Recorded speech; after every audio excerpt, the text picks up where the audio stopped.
Okay, I think we are recording, so I will crack on. So, hello everyone, and thank you for registering for today's Focused and Fabulous webinar, and for showing that interest in taking control of your menopause and actually using the natural sources of energy and fuel around us that we have access to easily to help you in managing things like your menopausal symptoms, how you're feeling, your general well-being, and lots of other things as well, which we'll talk about during the course of this webinar. So if you are watching the recorded version of this and it's after the event, then don't think that you can't still ask questions, because I would absolutely 100% recommend and welcome you emailing me any questions that come up following this webinar, following this discussion. And I'm sure there will be questions. There always is when I do these kind of events. So don't be scared to send me an email asking, because there is no such thing as a silly question when it comes to any of the topics that we discuss during the Focused and Fabulous series, or just in general on the content I share on Facebook. So hopefully by now you recognise that I'm Leslie. I may be looking a little bit different to what I normally look when I do videos, because most of the time I just grab my phone and screenshot what I'm doing, and I normally don't have makeup on, so I may look a little bit different because I've actually got makeup on today. So hi, this is what I look like when I make an effort. So yeah, today, eating for menopause well-being. I think probably the key to the topic today is really nutrition is medicine, nutrition as medicine. And I did a little shot onto the Facebook group last night. I've got quite a few notes that I want to try and run through today. So if we start to get into the realms of silly length of this webinar, I will omit some of this information and do a secondary video with that I missed. So yeah, let's crack into it. Firstly, and again, thank you for joining today. Thank you for registering for today. I really appreciate your time, and I really appreciate the sort of the drive that you've got to come and try and improve that relationship with your menopause. This is actually the first Focused and Fabulous webinar, and hopefully these things will get bigger and better as we go through. So this is quite new to Nourished. We're starting this for 2021, and the more women that I can reach out to and help with their menopause and with things like hysterectomy and pelvic health, the better, because that's kind of my main goal in all of the Nourished services, all of the Nourished content, is to actually just help women. So inspire them, educate them, entertain them, whichever way it comes, whichever form it's received in. It is just purely there to try and make your relationship not only with your menopause better, but with your body, with your mind, with your lifestyle and everything else. So it's just kind of like a whole holistic approach to women's well-being. And talking of the menopause, I'm going to talk a bit about the menopause before we go into the nutrition side of it, because there is a lot of precursive information that I need to try and sort of touch into. But with the menopause and with women's health issues, we all kind of tend to think that we can do this on our own. Even with things as simple as weight loss and fitness, we all kind of just go, yep, we can do it on our own. And we're so used to not asking for help that even when we do need it, we don't ask for it. We almost sort of see it as a kind of a weakness or a failing. But it is absolutely okay to sort of stand up, put your hand up and say, help, I need some support here. What do I need to be doing? And again, that kind of comes back into the whole kind of process of what nourished well-being is. So again, I said this earlier, if you have any questions after this video or after this webinar, just ask.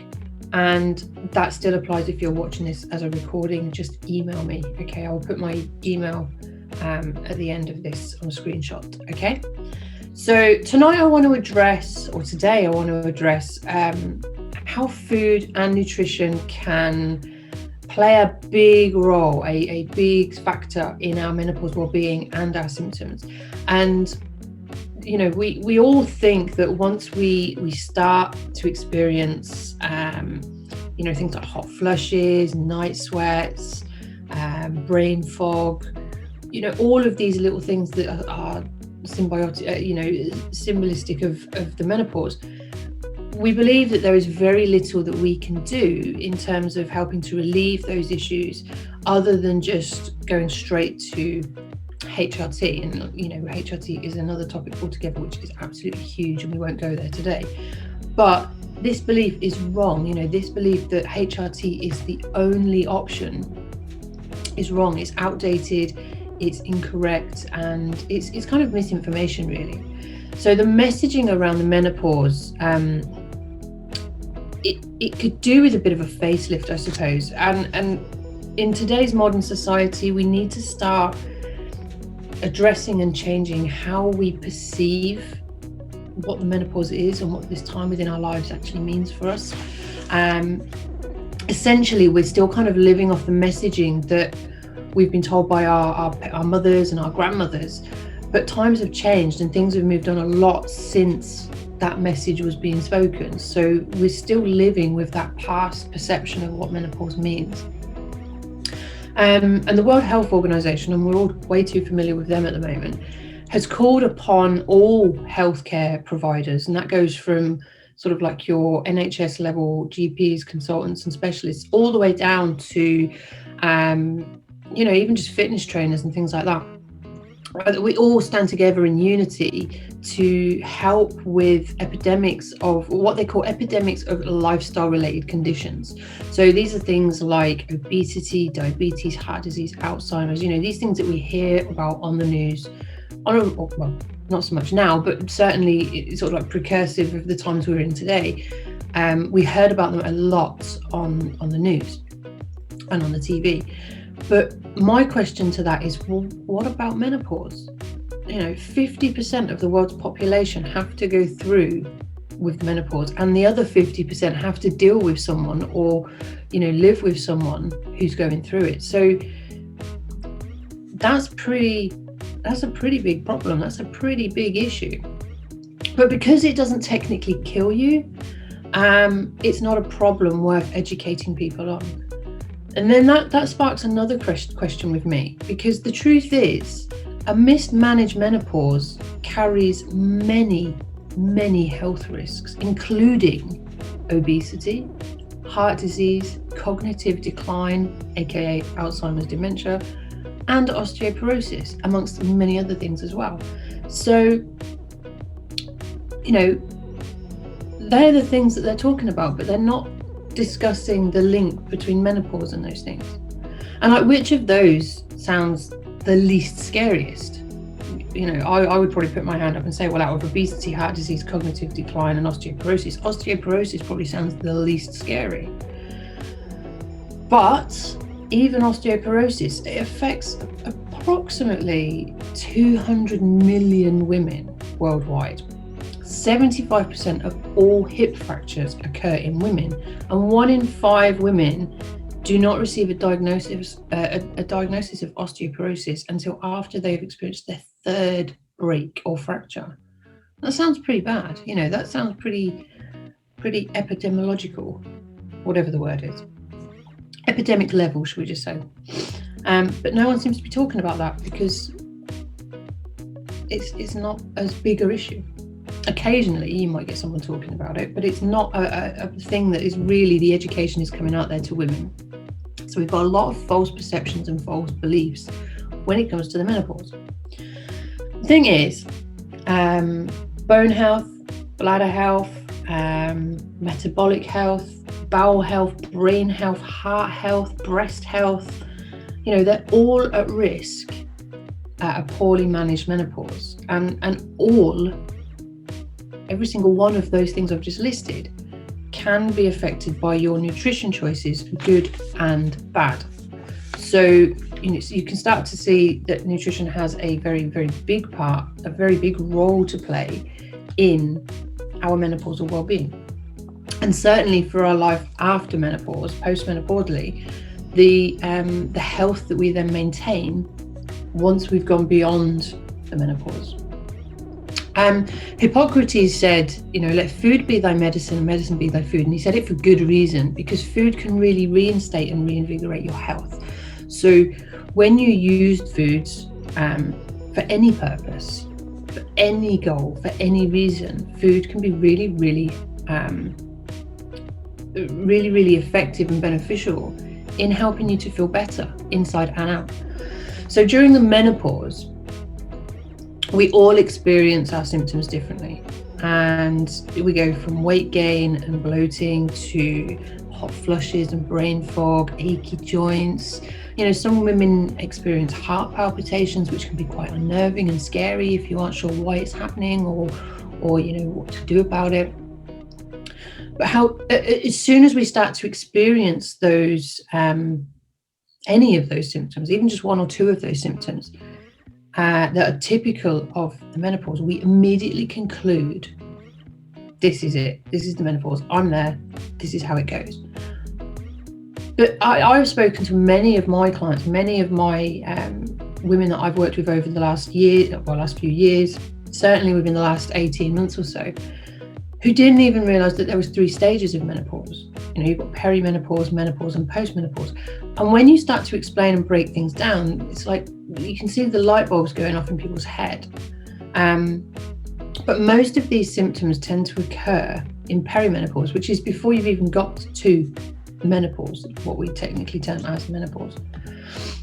But, and this is a big but, and I've written it in big letters and underlined it on my notes. What if these symptoms that you're experiencing, what if these brain fogs, these hot flushes, night sweats, insomnia, all of these different things that you can experience through the menopause, what if they're not actually being caused by the menopause itself, but by the gut's response to the changing levels of hormones that you're going through as perimenopausal, menopausal, surgical menopause, and postmenopausal women? And there's another one there, I just threw that in there, surgical menopause. So if you're a hysterectomy patient like myself, then you've woken up post-surgery in what is technically a surgical menopause. So you may be on HRT, you may not be, depending on your situation. But again, the symptoms are very much the same, very much the same thing indeed. It's just that you don't have that gradual descent into menopause. So what if these symptoms aren't actually a sign of the menopause itself, but a sign of the way the body is dealing with these hormonal changes? And what if these symptoms could be drastically reduced or improved through a few simple changes to the choices you're making in your diet, lifestyle changes and things like that? And those things then, those choices that you make could then impact the way the gut's responding to not only the food, but the hormones as well. And when I start to talk to new clients about this, they initially kind of go, well, what's this got to do with the menopause?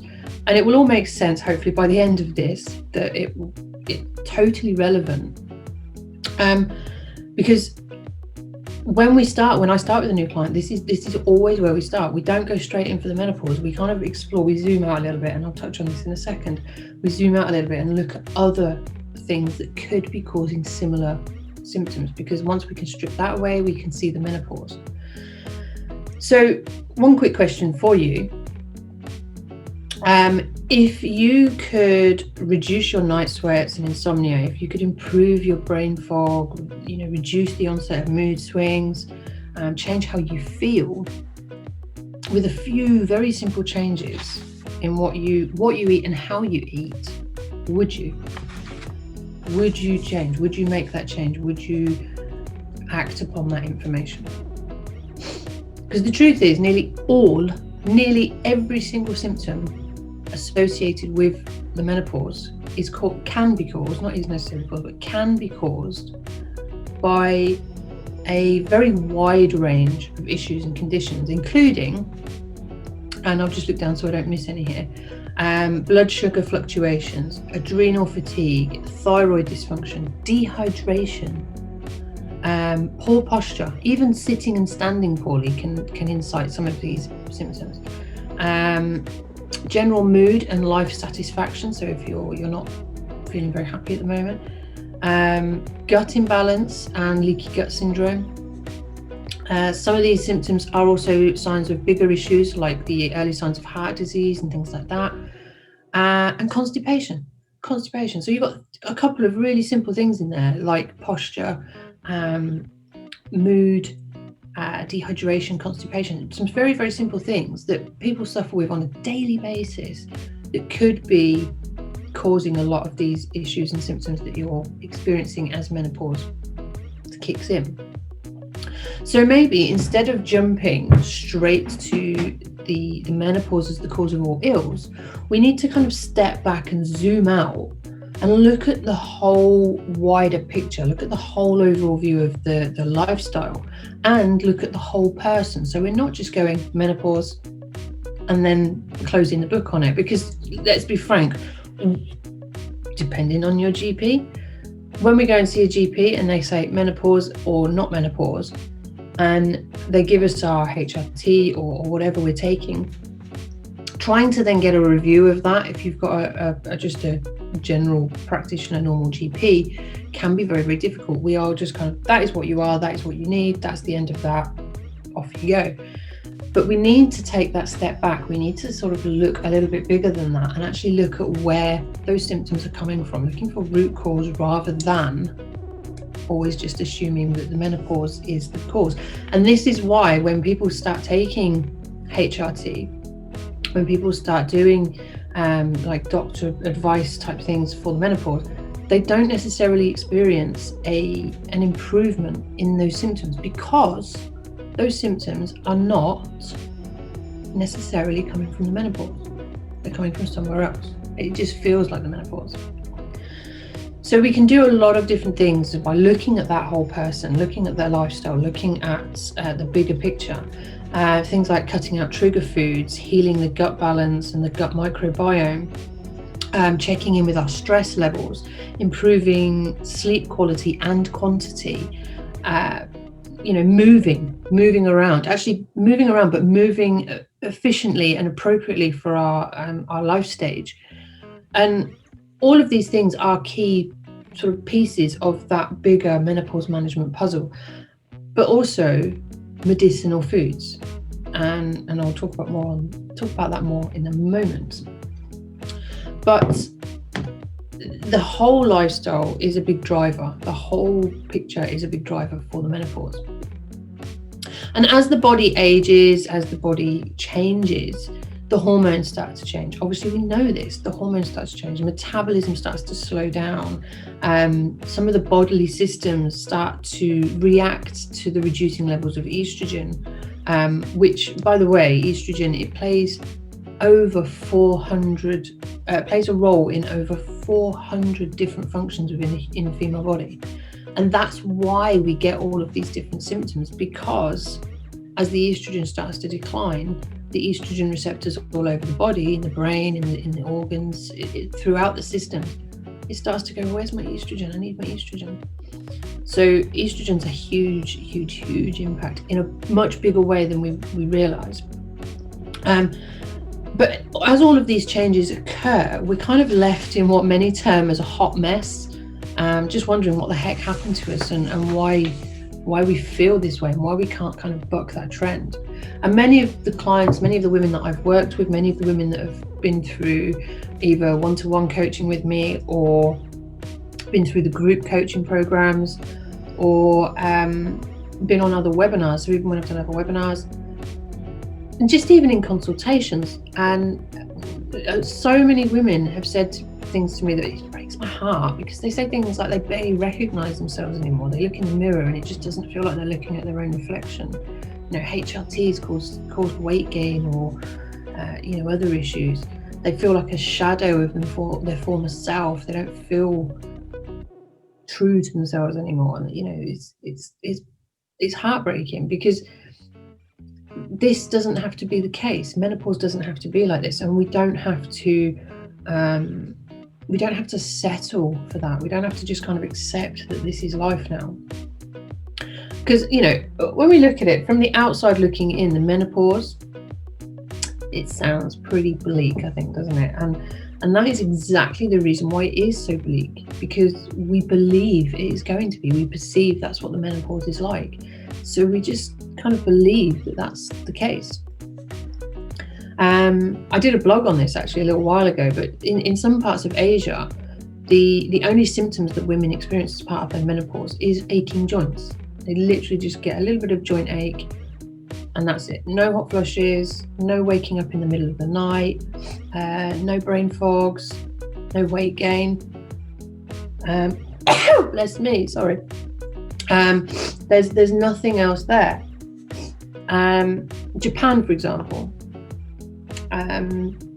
In Japan, 14% of women report a mild hot flush during their menopause, during their whole menopause experience. There's no change in that, it's just they have a couple of mild hot flushes during their entire menopausal journey. Compare that to the United States, where 85% of women report hot flushes. So why does that happen? What makes that difference? And it's partly because in the sort of Eastern cultures in Asia and down in that area of the world, they don't fear this stage of life. They don't have this preconceived idea that it's going to be a horrendous time in their life. And age is largely a respected thing in their culture. As you get older, people look up to you, people come to you for advice, they want to listen to your wisdom. But it's also largely to do with diet. It's also largely, their nutrition is a big part of why they don't experience all of these different symptoms. So when you look at, say, like the traditional Japanese diet, a large proportion of their food is whole and natural. Foods that are going to support the gut, foods that are going to support gut health, foods that are going to help support a healthy mind, strong bones, good digestion, generally just good health. But the Western world can't boast that same message. We can't really say the same about our diet in the Western world. We have an obscene amount of processed foods. We have snack bars that are just packed full of preservatives and chemical additives to prolong the shelf life and the taste of things. We have emulsifiers and E numbers and all of these different things that are put into our foods. And then we also have, like, even when we eat healthy, even when we sort of try and do the right thing and we're eating vegetables and fruits and things, it's covered in chemicals and pesticides to try and make things grow out of season. So we're always fighting with this kind of chemical warfare, I suppose, in a way, against our bodies. It's things that are not going to support good health. They're not going to support good function of the body. And even our food packaging, in some cases, can have an impact on how our hormones behave and our gut health. So the food that we're eating is a real big driver in terms of how our menopause experience, how our menopause journey is going to play out. And our diet doesn't typically support the body or its systems or any of its functions at any stage of life, let alone during the menopause. So I've been a personal trainer and a nutrition coach for 13 years.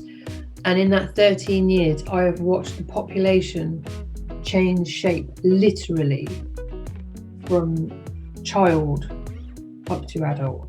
You go around and there is just an abundance of snack food, and you see people just walking along with their pasties and their cakes from a certain particular sort of bakery.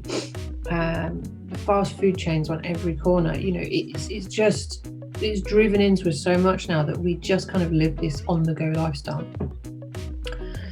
But when we look at the nutrition, again, going back to that traditional Japanese diet, in the same study that found that 14% of women reported mild hot flushes and 85% of US ladies reported hot flushes, they also found in that particular study that those women who were following that traditional Japanese diet, they actually had less risk of breast cancer as well. But when they introduced and adopted a Western style diet, the occurrences in breast cancer, the occurrences in the risk of breast cancer increased dramatically. And although this isn't necessarily a poignant point for this particular webinar, I thought it was quite an interesting fact to put in here, because it does demonstrate quite nicely how our diet is driving so many things in our lifestyle. So that's kind of a bit of a background thing. But how do we then kind of eat for menopausal wellness? How do we use food as a menopausal wellness thing? Well, there's a few pointers that I can give you to start with. The first thing we should be doing is we should be slowing down. We need to slow down. This is just a general thing as well. So this helps with menopause massively, but it helps just in general. So slow down. We literally, we need to slow down. We need to chew our food properly. We need to take smaller bites. We need to take a break between mouthfuls. So rather than just sort of fork to, plate to mouth action, we need to sort of put the knife and fork down in between mouthfuls, chew our food, take a breath, just slow down. We need to be a little bit more mindful. So making more conscious choices when it comes to food, and actually thinking about what we're putting in. So act mindfully and make conscious choices that are going to help and support us, our bodies, our health, rather than sort of always going for the quick on-the-go decisions that may trigger symptoms. So I always say to new clients and existing clients, it's always a good idea to track your foods, not track as in weigh and count calories, but track as in look at what you're eating and then look at how your body's responding to it. So using something like a food mood tracker or like a reaction tracker or something like that. We want to be able to enjoy our foods. Again, this is just general nutrition coaching advice, but so many women have got a bad relationship with food. We see food as the reason that we feel bad, we feel unattractive, we feel overweight, or any of these things. So we want to try and start to enjoy our food. We want to try and start to improve that relationship with food overall, and respond to its stimulus rather than react to its reaction. We want to basically move away from that bite, chomp, swallow, react without thought kind of process, which we're all living by at the moment. It's also about what we eat and when we eat. So it's not just a case of how much or what it is, but when we actually put it in our bodies as well. What times of day are we eating? The time gap between meals as well is quite important. And there are some specific guidelines set out for peri and postmenopausal women to help mitigate the onset and severity of various symptoms, but also to reduce the risk of and the impact of future health issues, like those things I mentioned earlier, which can result from a poorly managed menopause. At the end of the day, we want to try and manage our menopause as it's just a way of life. It's normal.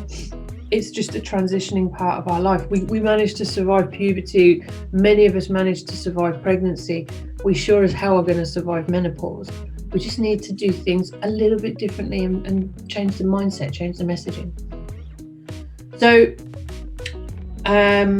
bone health, brain health, heart health, arthritic symptoms, cancer prevention, and weight are all directly responsive to nutrition choices, whether they're good or bad. It makes no difference, good or bad.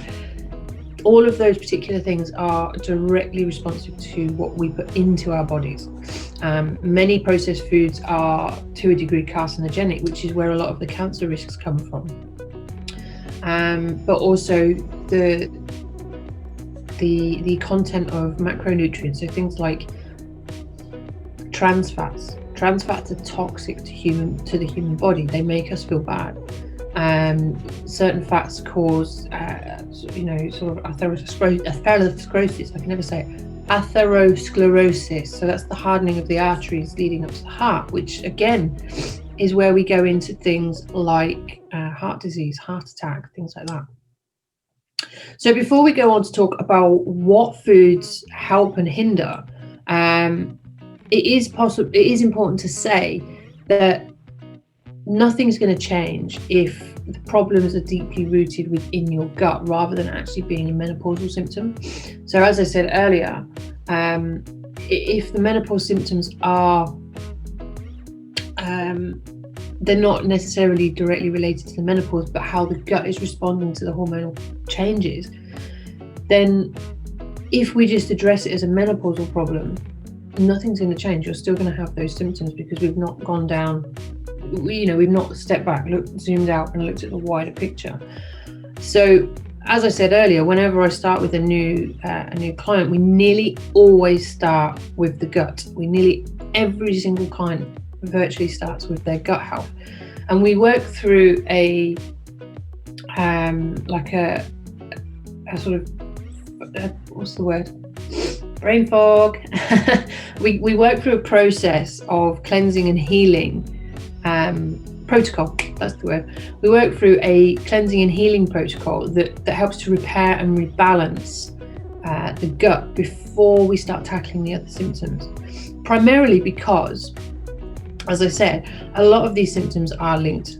A lot of these symptoms that are linked to the menopause could be actually coming from somewhere else. They could be a result of another issue somewhere else in the body.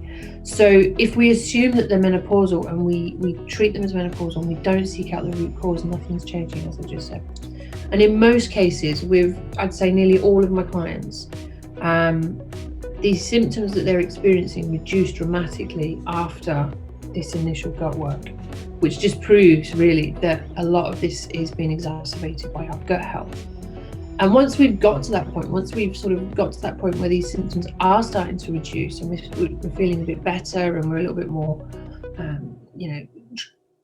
dialed into what the body's doing, we can start to see what the menopause actually really does look like for that individual. And then we can start to address the menopause. Then we can start to work with actually appeasing the menopausal symptoms. So during this protocol, we actually look for the foods that are triggering things. So the trigger foods that are affecting that individual. It's not a one-size-fits-all approach. It is a very personable, very individualized protocol and system. But we start to look at those particular trigger foods, what they're doing. We look at the reactions that the body's having to those foods. We look at how we can address those reactions. What is the body telling us by those feelings? We start to reintroduce a good balance of healthy bacteria within the gut. We start to build the balance back up within the gut. We physically actually heal the gut walls. And again, this comes down to quite a high percentage of people have what's called leaky gut syndrome. So we start to heal the actual wall of the gut so that doesn't sort of continue to be a problem. We also start to look at things like improving the levels of stomach acid. So again, a lot of my clients come to me with reflux problems. So we look at what's going on with the stomach acid. Then we really just, after we've done all of that work, we start to just really repair the whole digestive system, the whole digestive tract, from sort of the point here where it starts to the point down there where it ends. And we just work our way through the entire system, hiccup. But that knowledge that you gain from doing that protocol and that process is knowledge that you can take forward with you forever, because it's been personalized, because it's been individualized, and you know how you've worked through that protocol. You can go back to that time and time and time again and change it every time you do it. Every time you do it, it might be something a little bit different, but you can change it because you've learned to understand what your body's doing. Once we've done all of that, and once we're happy that the gut is functioning well and it's responding to foods appropriately, there's minimal disruption within the digestive process, that's when we can start to address the menopause symptoms. That's when we can start to look at what do we need to do to relieve, reduce in some cases, eliminate those symptoms, that part of the whole journey, the menopause side of things. And we can do this by introducing and increasing things like anti-inflammatory foods, mood boosting foods, focus inducing foods, fat burning foods, digestive supporting ingredients, and really start to build the nutrition base from the ground up. We know that everything's working well, so we can sort of build. We've done the foundation work, we've built the foundation, and now we're going to go up and start building our health house to kind of move forward with and actually sort of really benefit from. And although the amount of food that you eat is important, when you're going through this kind of healing and balancing process, it's more about kind of what you eat rather than how much of it. So obviously the main goal here is to try and sort of calm the digestive tract down, create stability in the gut bacteria and the gut balance, but also create balance within the hormones as well, because obviously estrogen is massively changing how your gut's responding to food. So we also want to try and balance that, because we don't want to do all of that work and then the estrogen come along and, you know, like a big bulldozer, kind of knock that house down immediately that we've just built in the gut. We need to try and make it work sort of hand in hand. So we're balancing the gut and the hormones at the same time. So although the amount of food that you do eat is important, what you eat is of more importance in that initial stage. So generally speaking, excuse me, when you eat the right foods in the right balance, not only will the symptoms of the menopause start to reduce, but typically you will start to see changes in your body shape and or weight, which, you know, that's the byproduct of being healthy. So rather than focusing on, and I'm kind of going into sort of personal trainer, nutrition coach kind of mind here, rather than focusing on things like weight loss as a goal, it's always better to focus on overall health and function first. And if you get that right, if you get that part of the puzzle right, the foundational part of the puzzle right, everything else is so much easier and you will feel so much better, not just in terms of like your menopausal symptoms, but just overall. You'll feel good inside and out. Everything will just be working and you'll feel good. And it will show because you'll start to feel better, not just physically, but mentally, emotionally, and all the other sides of it as well.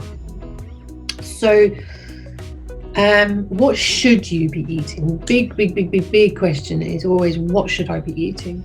And this is actually probably the simplest part of this whole webinar, this whole discussion point. But I really wanted you to understand how food can, and the gut, not just food, but how food and the gut can play a really big role in menopausal symptoms. So we've done that bit now, I think, hopefully. I've not gone into it in massive depth, but it's kind of the basics of it there. So if you're still with me and you're still watching, thank you for sticking around. I know I'm talking quite quickly. I'm just trying to make sure I get as much information out to you as I can in this sort of short time, without this webinar being like 2 hours long. So if you're still with me, thank you very much.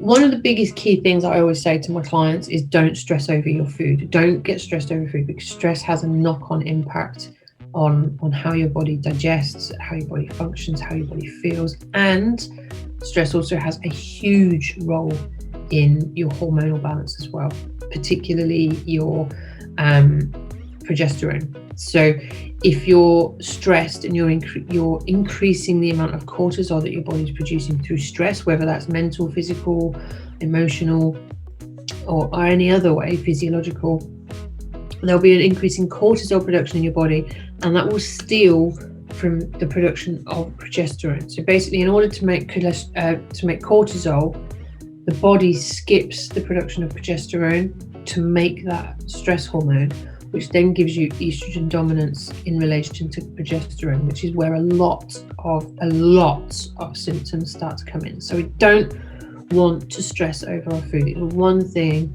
we want to try not to stress about. One of the key factors when you're looking at what you're eating overall is you want to be having a primarily plant-based diet, preferably based upon Mediterranean style diet. So we're looking at, lots of dark leafy greens, nuts and seeds and plants, where we're going to get a lot of things called phytoestrogens. So phytoestrogens, I'm not going to go into masses on this, but phytoestrogens are like a natural source of estrogen, and they basically attach to your estrogen receptors throughout your body and stop excess estrogen getting into the system and causing symptoms. So phytoestrogens are good. They are a good friend to the menopause. Things like mung beans, flax seeds, chickpeas, I'll go into it in a minute. Olive oil, extra virgin olive oil, nuts, seeds, healthy fats. We want to have good healthy fats in our diet. Plenty of cruciferous vegetables, complex carbs, whole grains, oats, things like that. Good fiber. There is nothing more important than good fiber, and good protein as well. And although protein, most people kind of immediately jump to things like meat. Actually, there are better ways of getting protein, and pea protein, believe it or not, pea protein is a fantastic option. And we also want to make sure we're getting good fluid intake. So although it's not necessarily technically food, it does have an impact on our nutrition and our overall well-being. So we're looking at things like phytoestrogens, healthy fats, cruciferous vegetables, complex carbs, fiber, good proteins, and good hydration. So to break that down a little bit further, we'll look at phytoestrogens first. So I'm going to give you some specifics here on things that you can pick from and make meals out of. Now, one of the things, I don't know if I have it with me actually, I should have picked it up. No, it's not here.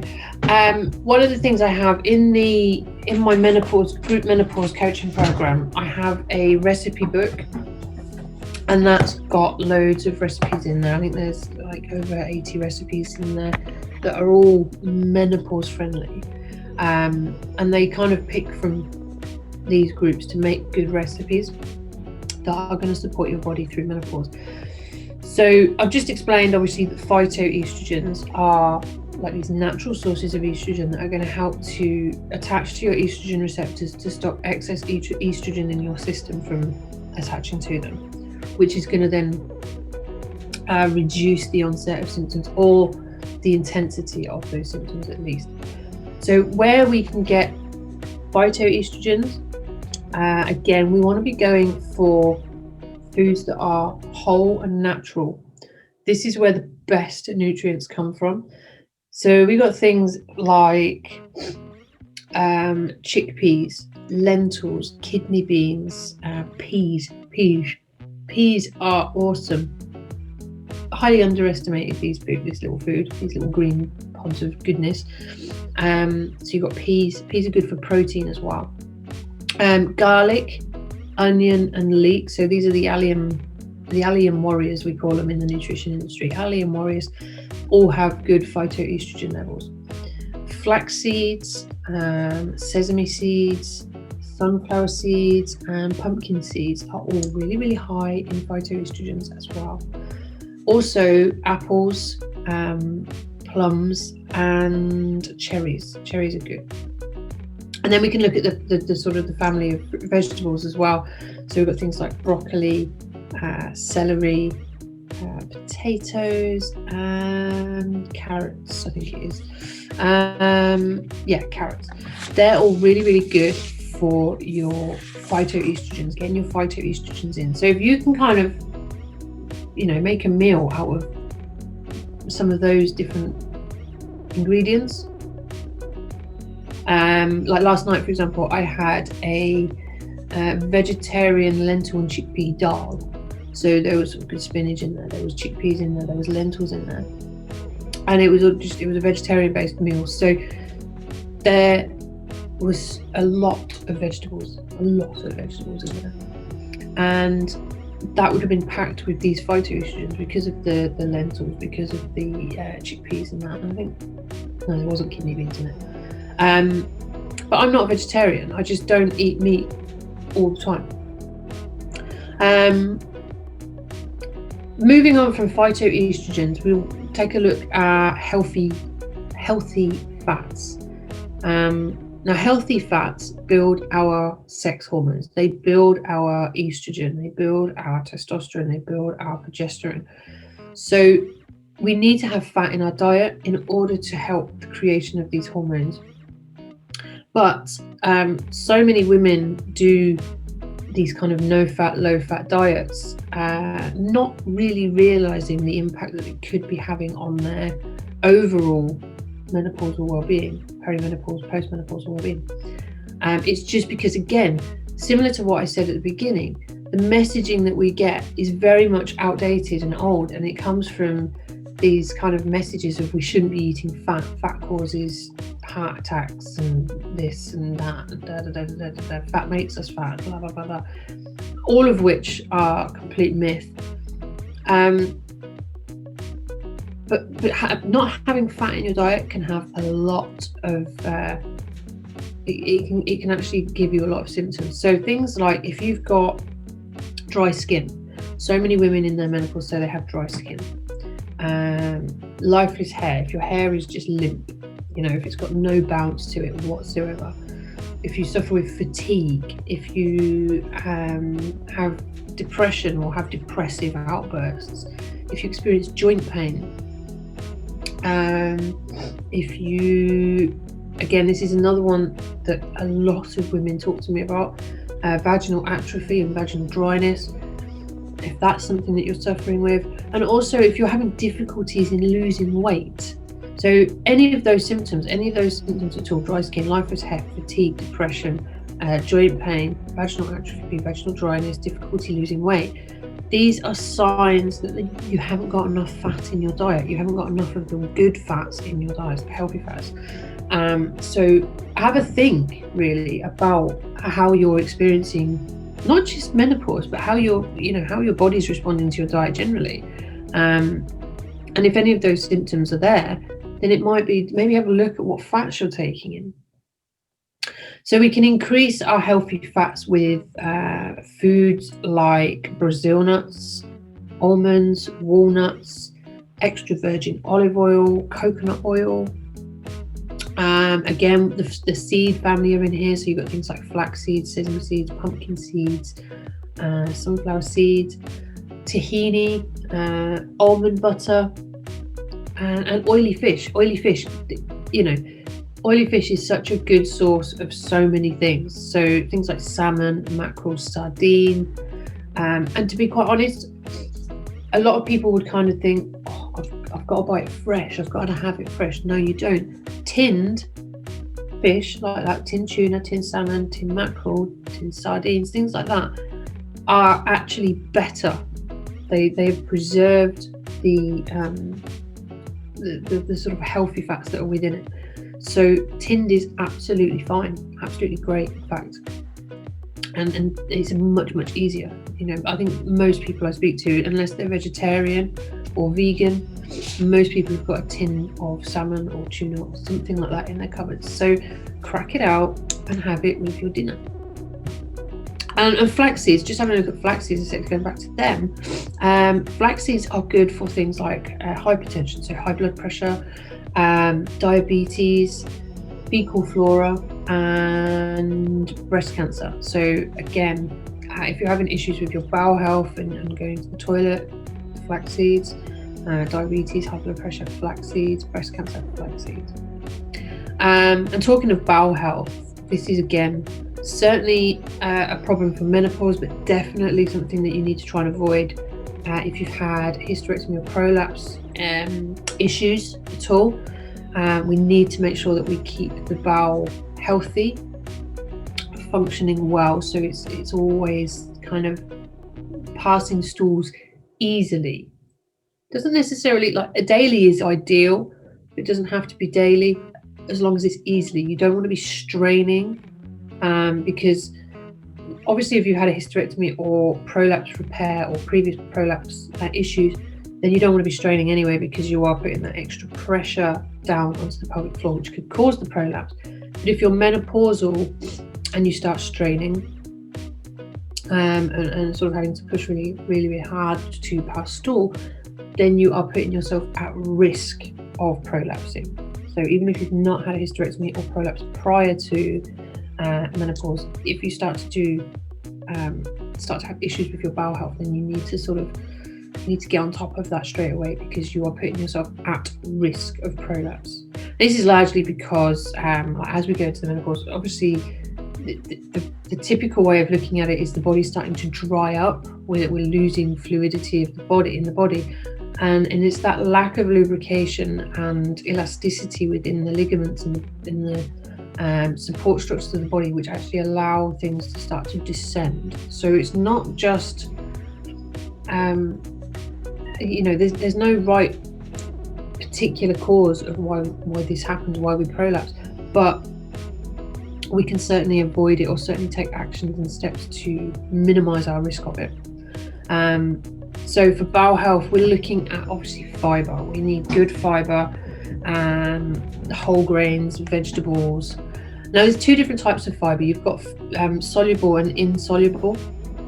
They're both good. They both have their purpose within the body, but soluble fibers are particularly useful during menopause because they bind to excess estrogen, which it obviously then helps to sort of carry it through the bowel and eliminate it out through the stool and out of the body.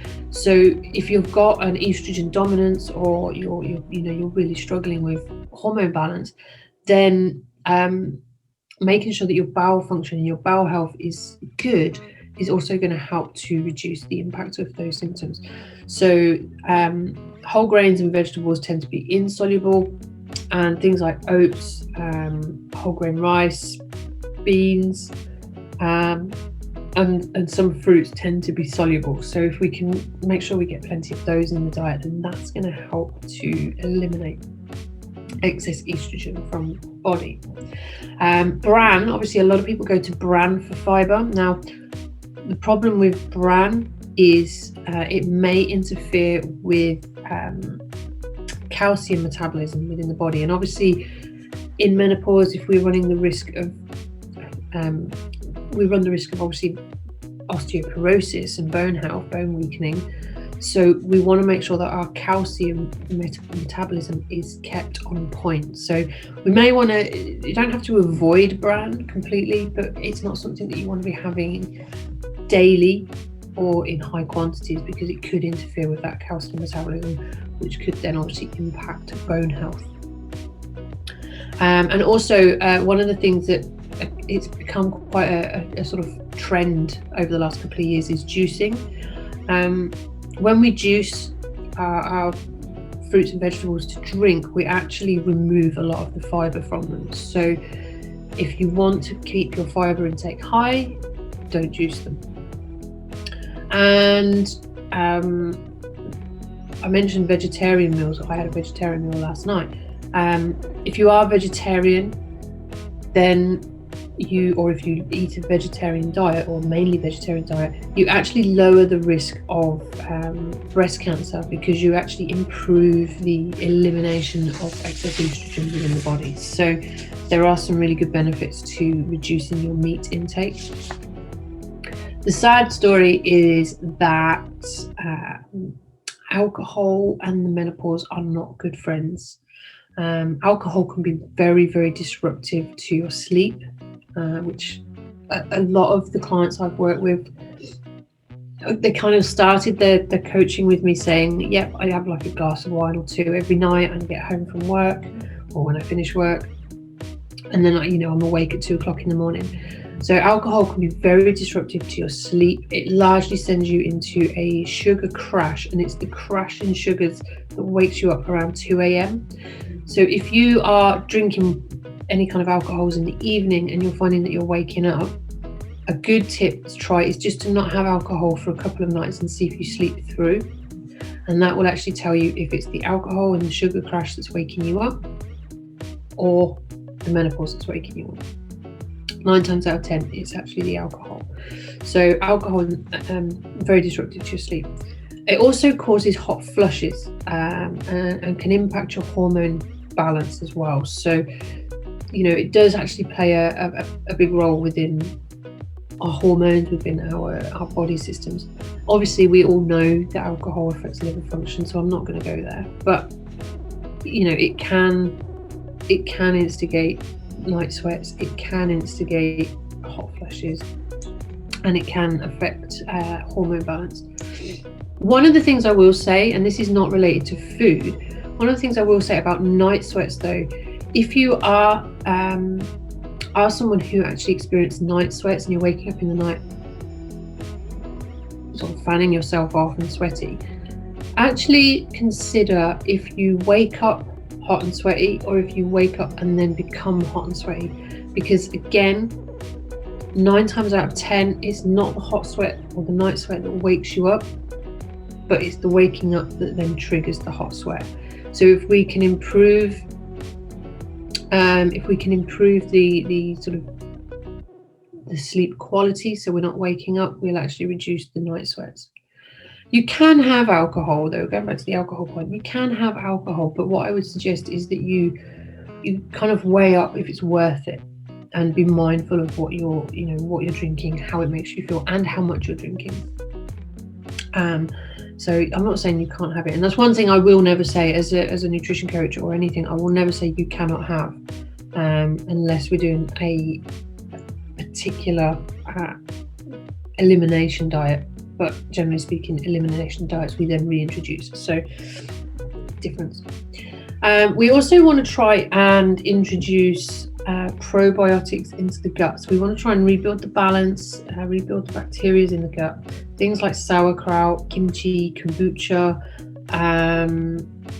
kefir, yogurts with live cultures, things like that, unpasteurized olives, they're all very good for introducing good bacteria, good probiotics. We may want to also try and remove or reduce sugars and processed foods because of what I was saying earlier about all of the different additives and chemicals and things like that, and how they then impact our hormones. Also, going back to bowel health, whilst I remember, turmeric and ginger are really good for bowel health, and they are anti-inflammatory as well. So if you are suffering with joint pain or things like that, they might be actually very, very helpful. Very, very helpful in helping to reduce that. And peppermint is very good for bloating. So if you're suffering with bloating, peppermint. I've written chamomile tea on my notes, but I think I was actually just because I was drinking one at the time. So, but chamomile tea is very calming. So if you're having trouble drifting off to sleep, then that might be a good one. But that's the sleep topic, which we'll talk about in the coming weeks. I mentioned earlier about calcium metabolism. Obviously, we need to make sure that calcium is in our diet, but milk is not enough. Milk does not contain enough calcium to help maintain bone strength. And also we need to make sure that we've got magnesium, vitamin D and vitamin K in order for calcium to do its job. It needs those things with it in order to do its job properly. Alcohol and smoking both deplete calcium levels, and so can a highly processed diet. So if you're eating a lot of processed foods, then that can actually deplete your calcium levels. And we actually want to avoid calcium supplements. The amount of times I've told people to stop taking calcium supplements is incredible, because people kind of just think, oh, I'll take calcium supplements and it will help. No, calcium supplements actually give you an increased risk of heart attack. So no. Get your calcium from food. You'll get the best source of it, the most usable source for your body, and also it will be the most effective at sort of obviously going out into the bones and things like that. You can have milk obviously, and you can get calcium fortified sort of milks like almond milk and things like that, but milk alone is not going to be enough. You can also get calcium from cooked leafy greens, seaweeds, sometimes oily fish. Some oily fish have calcium, fermented soy, prunes, and even water. Some water is fortified with calcium as well. So just having those things in your diet is going to sort of really, really help to potentially improve your calcium levels. So that's pretty much it in terms of what I need to tell you. There was one more thing which I haven't written down, and I do cover it. I cover it a lot more. Everything I've spoken about, like I've covered the basics. Everything I've covered in there is in the Love Your Menopause 12-week program, and also what I was talking about, the cleanse protocol. That obviously we go into a bit more depth in the cleanse protocol about things there. But one more thing I wanted to mention was intermittent fasting. So time-driven eating has been shown to be very, very helpful for managing menopausal symptoms and managing weight as well. So this is kind of like intermittent fasting. You may have heard of it already. It's basically where you have a window in your day where you eat. So some people do like a 16-hour fast and an 8-hour eating window. So basically it's just a kind of timetable as to when you can eat your food. Most people tend to sort of fast from say sort of 10 p.m. until maybe midday or something like that, or 2 o'clock in the afternoon, and then they eat between 2 and 6 or 2 and 8 or something like that, or 2 and 10. So it's just basically kind of giving your diet a structure in terms of when you can eat. Out of the fast, within the fasting times, you only have water, or you know, very, very, you don't have anything that's sort of calorie dense, certainly not food. So that's pretty much it, and I do talk about that a lot more in the Love Your Menopause program. So have you know, if you've got any questions, and I know that we've done this slightly differently, we've not done the live webinar, we've done the recorded webinar because pretty much everyone who'd registered wanted the recorded version. So if you've got any questions, you can just pop them over to me by email, which is hello@nourishedwellbeing.com. That comes directly to me, and I will obviously then come back to you with answers.